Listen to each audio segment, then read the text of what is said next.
Okay, so you and I, JB, have worked on many intellectual projects over the years, Yes, we have. and I have thoroughly appreciated all of the conversations that we've had because I can always count on a sound mind who doesn't always agree with me.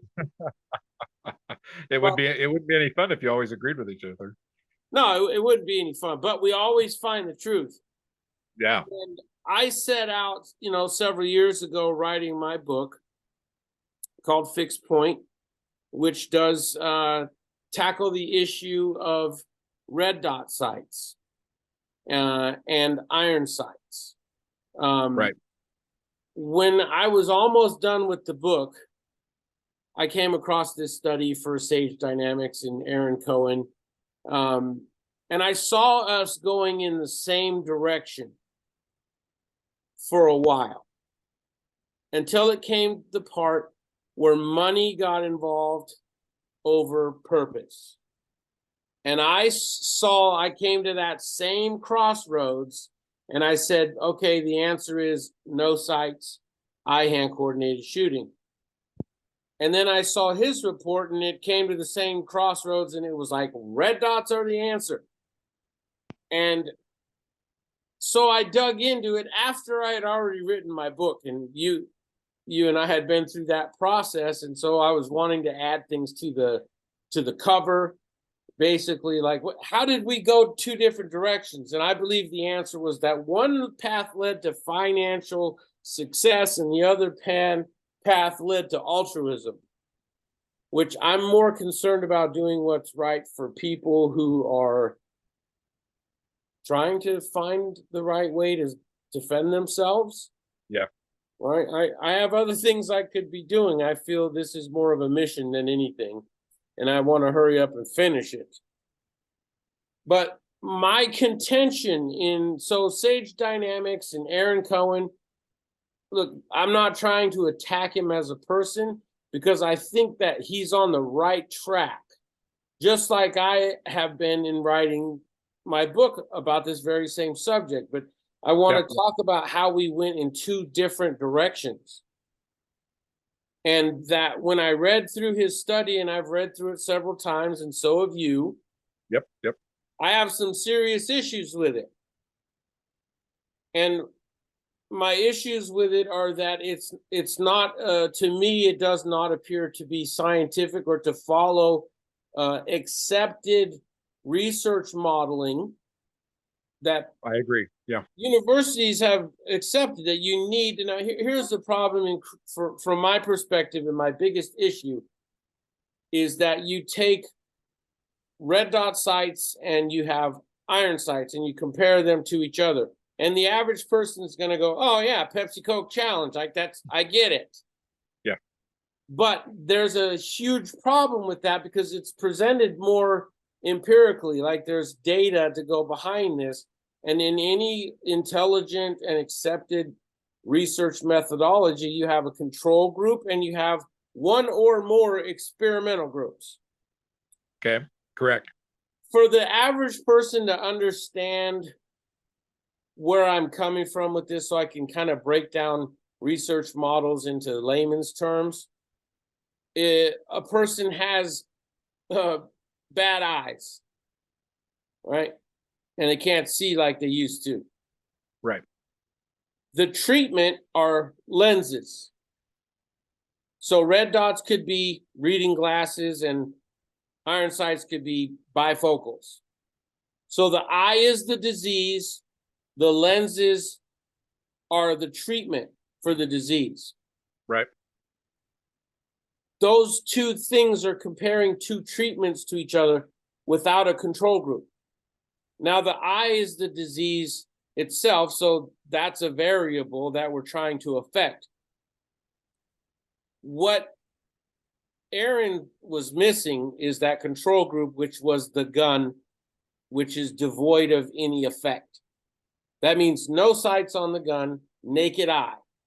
That's your control group, because you could put a gun in a vise and it's going to perform perfectly. In fact, it's a great control group because the gun performs very consistently. The human being and the eyes and the sights and all the things that we introduce into that natural spectrum, those are the ones that are just wrought with variables. Yeah, a lot of them. So my issue with this, first and foremost, is that the model wasn't set up correctly. And so how can you trust the data on the other end of it? I agree. So when you look through this, and I'll put it in quotes, report, because at this point, I dare to say I'm going to call it advertorial and not any kind of scientific There's research. a lot of advertising in the document. Yeah. So give people a little background. JB, you've been involved in a lot of data crunching and building statistical modeling and dealing with large volumes of data and presenting it in ways that people can understand. Especially, you also have a background in engineering, so you understand structures, and you also understand how things need to be presented in a way that stands up to scrutiny. The biggest problem you run into with reports like this, and to be honest, if people take a look at just the last 3 years, where we've been inundated with information about how we should live our lives, how we should protect our health, information is presented that is confusing. Sometimes it's presented in a way where people are trying to honestly achieve a goal. Sometimes it's presented in a way where it's thorough, an analysis that demonstrates whether you have gone the right direction or not. And then sometimes it's presented in a way where people are trying to achieve a specific goal. You run into a problem when you don't have a solid foundation. You use the example of disease. That's actually a pretty good one. The control group is usually people who are taking a placebo. They believe they're getting the drug. And we know how the body reacts to disease. And we know how the body reacts to a placebo. So we can use it to filter out falsehoods about the item being tested. I couldn't see a way to do that. When you use the idea of a Pepsi versus Coke, I mean, we took students. We didn't take people who I didn't know enough about them. I mean, I knew they were students. I didn't know their ages. I didn't know their qualifications. I didn't know anything about the circumstances, how they were standing, how they were shooting. I didn't know if one of them happened to have, let's say Parkinson's disease, their hand shook. I knew nothing about that. All I knew is that they were students. I was told that they had passed some qualifications, but I were not told what those qualifications were. And they started shooting. Your idea of willy-nilly. Yeah, willy-nilly. And I mean, you're right. They just got told about a bad grade that morning, or somebody had an argument with their boyfriend or girlfriend the night before. I mean, anything could get in the way of consistent performance shooting. The idea of putting the gun in a vise where you could guarantee the behavior of the weapon, that would have been a baseline reference that could then be used. And honestly, the idea could be, let's put it in a vise and have somebody sight the gun in the vise, lock it down, and then fire the weapon. At that point, you've removed a lot of the human from the problem. The variables, variables ruin research. What's the strength of their arm? How good an eyesight do they really have? From my perspective as somebody who deals with students like that, if you're going to do let's keep it in the same study with eyes. If you're trying to, you can't take a certain lens for farsighted people and try it on anyone that has vision problems and then try to make that scientific. So you need to find subjects who are as similar to each other as humanly possible. You got to get rid of the variations. And so what that would mean is, if this study was done, should have been, first of all, we know that every person becomes farsighted under an adrenal sympathetic nervous system response. That's the constant. We know that. So that means in your research objectives, you should be stating, we want to find a system that works specifically, A, with adrenaline, and B, with farsightedness. So any sight that doesn't cater to farsightedness is not going to work in the context of combat or self-defense. No. So Great we for the know range. those Allows should it to be come back. those should be the Bible verses we start with in the study in the first place. And I didn't see him setting out with any other objective other than to get police departments to spend a bunch of money. That's really what I got. So what it should have been is you have people, males between the ages of 40 and 45, which means their eyes have all aged about the same. Your target All audience. right-handed, all right eye dominant, all using the same shooting platform, They should have all come out of the same training system. and all have the same performance level. Now, if all those things were in place, then your data could be much more reliable. But the shots being off place, it's like when somebody has a laser. People ask me in my classes, can I use one of those projecting lasers to qualify? And I'm like, absolutely. It's not going to help your shooting because you're going to hold it on the bullseye. And then when you pull the trigger and start affecting that weapon, your bad form's going to show up, and bang, the shot's going to come over here. So there's your laser. And that's very well what can happen when you have inconsistencies and you don't have true uniformity in the people you're comparing. You have all these variables that could have come from a million other reasons other than the deficiencies in the sites themselves. Well, and we, like you said, we don't want to beat up on Mr. Cohen. I have no reason to believe he wasn't trying to be completely honest in his efforts. But I'm not so sure about that, JB. Let's give him just for the moment, let's give him the benefit of the doubt. Okay, for the moment. I can remember from as far back as high school, a class down at a local university for a summer science fair. The most popular class they taught was a class called Lying with Statistics. Yeah, I know that. Data is not true. Data is simply data. And how you present that data, that's what creates the truth. Yeah. And unfortunately, I had one of my bigger concerns from the report. I mean, he went through a whole bunch of background science, finally got to citing a document from I believe it was Northwestern University. He finally gets down to his test, the one he performed. And I was I wasn't a little concerned. I was really concerned that I saw the red dot data consistently falling in virtually identical arcs from shots fired to the number of misses. They always went high, medium, lower, medium, low. Every single situation he set up exactly the same. Then you get to the iron sights. There's stuff all over the map. Now, let's assume that he's absolutely correct, that the red dot's better than the iron sights. You would expect to see stuff all over the map. That his should have been all over the map too.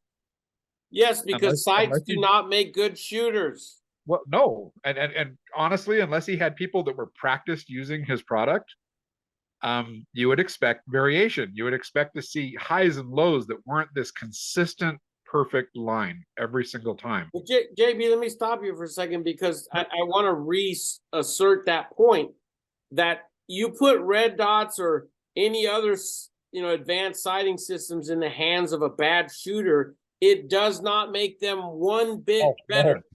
No.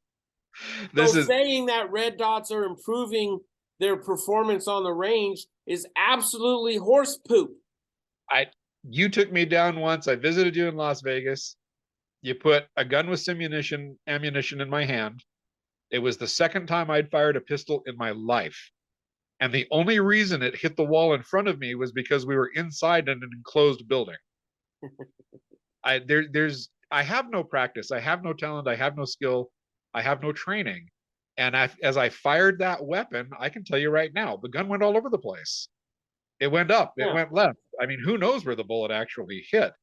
I know from personal experience that unless you're practiced in the art, you're not going to get consistent results. But he's selling to people who are theoretically practiced in the art. But it's not who he tested. No, because I can tell you that in a true study, you would have no sights on the gun, which means no treatment. Iron sights, red dots. That would have been a true study. And then all of the individuals at the same level of experience and same eye quality, same vision, all of these things would play a role in at least a baseline that's reliable. But I have issues with that because it suggests in his study that red dot sights make bad shooters better. And it does not. It's impossible because it's just the physics that come into play the second that gun starts creating massive volumes of energy, and how they're applying pressure on the left side, the right side, whether they're going against a lever or whether they're fixed out, or whether their left hand and elbow were lazy. All these factors ruin the data either way. But what I think is happening here, because he makes a lot of statements in his report that when you have a sympathetic nervous system response, you become farsighted and target focused. We agree 100%. He's quoting the usual science. He's Well, correct. no, that's not the usual science, because most people don't understand what Aaron and I are both talking about. The difference is that Aaron went down the road to use that to justify red dots because he sells red dot sites and he wanted departments across the country to place orders. That's the other problem I have with the research, is that he's clearly biased. He has a financial interest in red dots being approved by departments. Now, on the other side of it, with fixed point shooting in my book, it's free. Fixed point, which is, now I'm not saying red dots don't have an improvement. I mean, I have a set of red dots on one of my range guns. I use the red dots at 21 feet because I'm getting old. My eyes are not 20/20 like they used to be. I'm farsighted, which means that I naturally shoot like I would in a fight. So anything that's not based on that. Now, no matter what you put in front of terms of your eyesight, you do. Yeah. But it's worth reminding people there's a difference between your hand shaking because of the adrenaline rushing through your system. I mean, there's a lot of things that go wrong, and becoming farsighted is just one of them.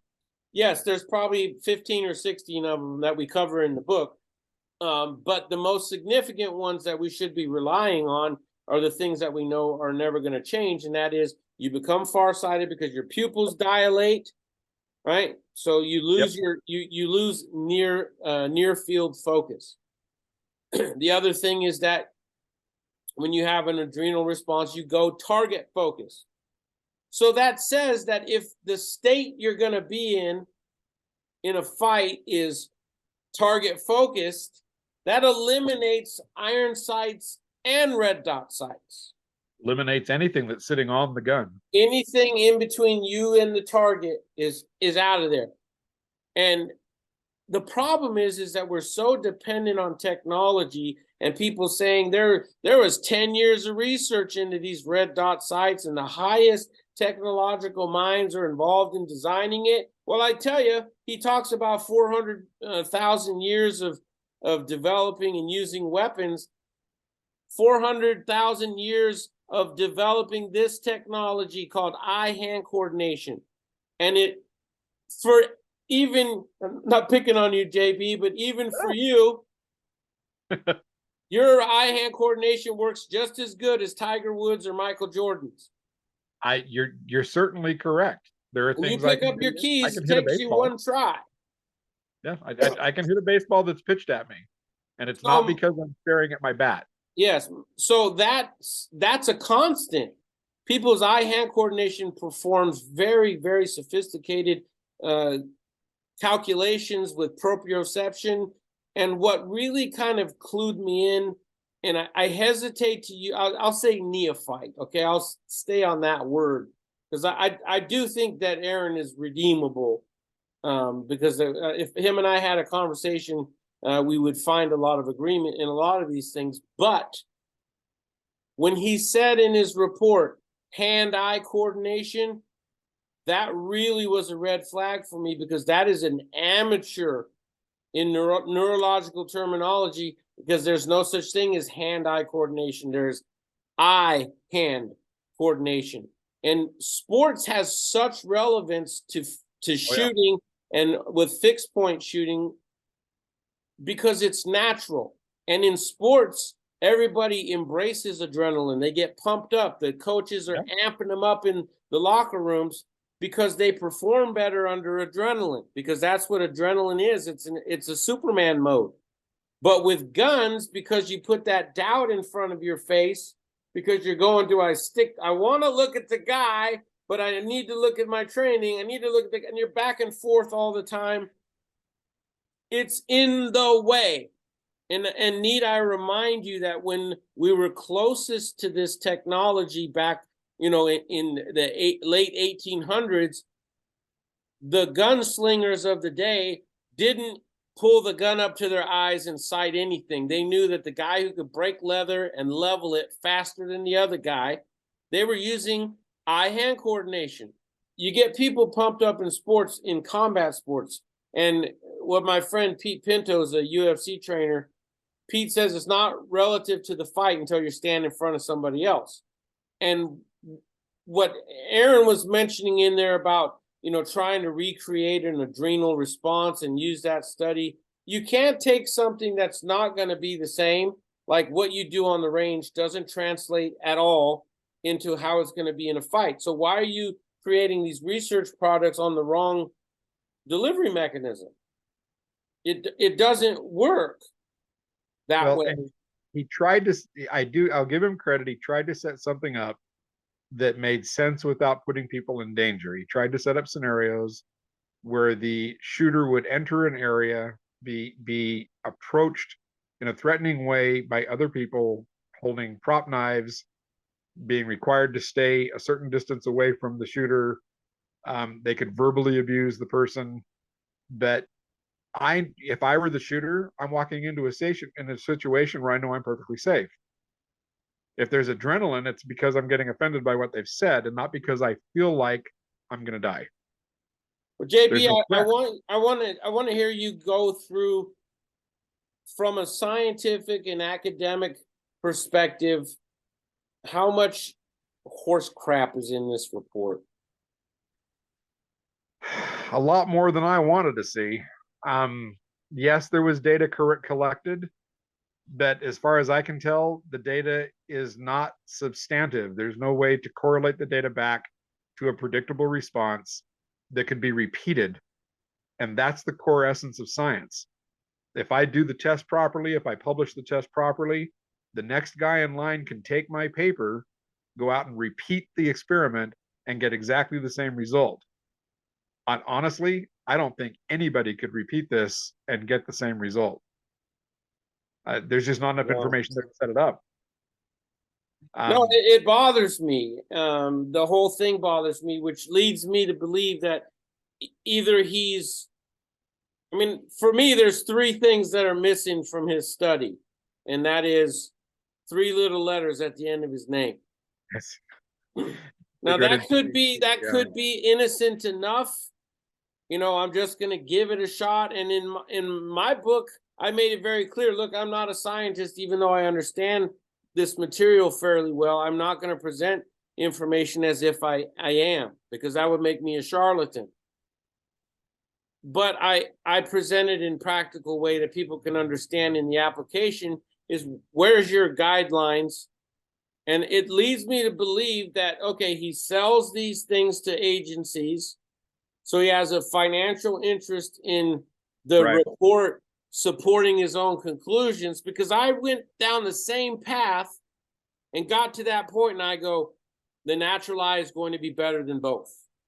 Now, on the range, red dots are great, but we're not talking about the range. We're talking about when you go from one hard drive and operating system in your parasympathetic nervous system to your fight or flight mode in your sympathetic nervous system. You can't compare. It's like Macintosh and Apple. You can't study Apple to explain Mac or study Microsoft. You just can't do that. And so I promise you this, I could take no sights on a gun with fixed point and beat out red dots, iron sights, lasers, whatever you put in front of me. And there's plenty of videos. And remember, we did this for 5 years and 11,000 fights with simunition, full contact. People getting their noses busted, stitches, knocked out, choked out, shot up. And that's more valuable. That's why I know this stuff, because we did that stuff he's complaining that he couldn't do. You were doing things that you had to put people into situations with your gunfights where they felt actually threatened. They were throwing up afterwards. You really don't know what you are going to do until you're put in a position where you've lost that sense of control. It takes practice. You want to prove to me that you're a great basketball player? Show me where you did the practice. Go out and shoot the hoops. You want to show me you're that not you're a worth great anything combat, unless you're under pressure. Show me where you have been out there fighting an enemy who wants your life as desperately as you need to take theirs. That's going to separate the men from the boys. Yeah, I think that, I wish that the solution was something I could make money from, but to pursue truth, which is always what I'm going to do, right? Because I have other things I could do with my talents. Yeah. But when it comes to self-defense, I want the truth. And the truth is, we should have never started with sights, iron sights or red dots, because the original guys closest to the original invention were doing it right. Because in a fight, adrenaline, eye-hand coordination, vision, focus, like pain tolerance, all those things are there to help you fight. And so practicing outside of that stressed environment, the problem, JB, is lethal ammunition is too much involved in training. It should be 90% non-lethal, force on force, 1v1. You mean so the people are in the position where they can actually be afraid of taking the hit. JB, I'll say this. The people who come into Las Vegas gunfights with all their ego and attitude, and our fighters, some of whom don't have a lot of gun experience, but we train them up on fixed point. These guys come in there all loud and cocky, and they leave with their heads down low because they get shot up and choked out, beat up, because we fight 4 or 5 times a day. That's where the data would be able to come from, because I can tell you, I promise you this, I'll put this out there, I will shoot without any sights and beat all of them, because I know how to fit my gun properly to my natural grip angle and my natural point of aim. I can truly marry that gun to my hand so that the gun goes where my eyes go. And if you do that, those are your sights. That brings us back to work under adrenaline. Let's redo the tests then. Let's ask Mr. Cohen to redo the tests. Put simunation in his weapon, put simunation in your weapon, and have you two of you actually charge each other with the intention of either shooting or disarming. Well, I don't mind fighting anybody, but let's see where the sight takes him. Because he's got to focus on what the sight's doing. We do that when we put balloons on each other's helmets, because there ain't no aiming for his head and hit him in the elbow, and you're like, I got you. No, you missed. Yeah, my elbow's jacked up, but you missed. Right. But that balloon on each other's heads is very specific. If you don't hit that, nothing counts. But I think at the end of the day, JB, it's just that I'm not saying red dots are not an improvement on the range. They are an improvement on the range, especially for a far-sighted person like me. So you'd think I might embrace them. But I recognize that I'm never going to see them, and me trying to in a fight is just not, I'm going to be fighting with myself. Right. And if I set up my foundation correctly, I don't need the sights. And so it really leads me to believe that he created an advertorial / study that was designed to support his own conclusions that benefited him financially. And as a result of that, I have to say, I think he defrauded the government by selling them a bogus study that is not factual, not science-based, and benefits him exclusively. I can't argue with you. I was disappointed with a table at the beginning of the article. It had nothing to do with shooting the weapon. It was all about how durable or rugged the sights were and comparing his sights against other people's sights. And when I suddenly realized looking through the data, his sites were in the data set 5, 6, 7 times, where other organizations had 3 or 2 or 1. He basically stacked the deck. Yeah, and I think that law enforcement and government really wanted a new toy, so they ate it up a little easier. But the truth is, you don't need it. So, JB, I appreciate you coming on the show with me. I think this is going to be one of those things that goes around for a while, because I think the study just lacks merit and scientific, purity and objectivity. It's Things get better if biased. we can start a discussion. Yeah, it needs to be done again. But JB, I appreciate you coming on with me, brother, and I'm sure we'll do this again very, very soon. Thanks, Nephi. I appreciate it. All right, have a good one.